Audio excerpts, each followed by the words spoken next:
पण सगळ्यांनी यापुढे कसल्याही काळजीचं कारण नाही. निरा डावा कालवा बारामतीच्या शेतीसाठी हा जीव आहे, आपल्या सगळ्यांना माहिती आहे. शेतकऱ्यांना पाणी नियमित यापुढेही मिळत राहील यावर पूर्वीसारखेच लक्ष राहील.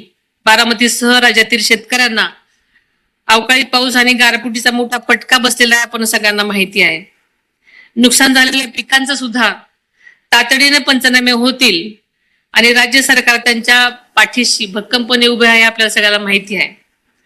बारामतीमध्ये नवीन उद्योग, रोजगार निर्मिती, पर्यटन विकास, कृषी प्रक्रिया, उद्योग, शिक्षण व आरोग्य सुविधा या सर्वच क्षेत्रांमध्ये विकास सुरू राहील.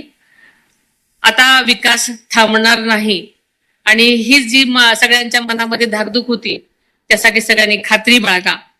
जनाई शिरसाई पुरंदर उपसा योजना, खडकवासला फुरसुंगी बोगदा प्रकल्प आणि महत्वाकांक्षी नीरा करानदी जोड प्रकल्प यंदाच्या अर्थसंकल्पामध्ये यांची घोषणा झालेलीच आहे, आपल्या सगळ्यांना माहिती आहे. सुपे परिसरातून भागाचा शिक्का पुसण्यासाठी दादाने जे काम सुरू केलेलं होतं ते पूर्ण करण्यासाठी निवडणुकीनंतर या कामाला सुद्धा गती देण्यामध्ये येईल.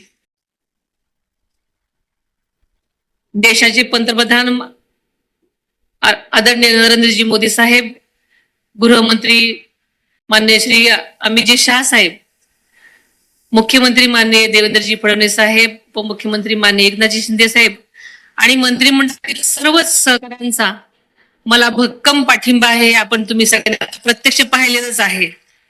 त्यामुळे कोणत्याही विकास कामाची गती व गुणवत्ता यापुढे कमी होऊ देणार नाही, हे आपल्याला आश्वासन देते.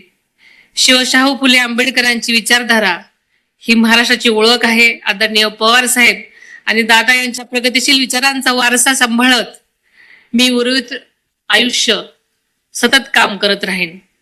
माझ्या लग्नापूर्वीपासूनच मला सामाजिक कार्याचा वारसा जरी लाभला असला तरी 4 वेळा मुख्यमंत्री राहिलेल्या आदरणीय पवार साहेबांची सून म्हणून आणि 6 वेळा उपमुख्यमंत्री राहिलेल्या अजितदादांची पत्नी म्हणून मी गेल्या 40 वर्षात पवार परिवाराची काळजी घेतलेली आहे. आता बारामतीसह राज्याच्या जनतेची सुद्धा काळजी घेण्याची शक्ती मला मिळावी अशी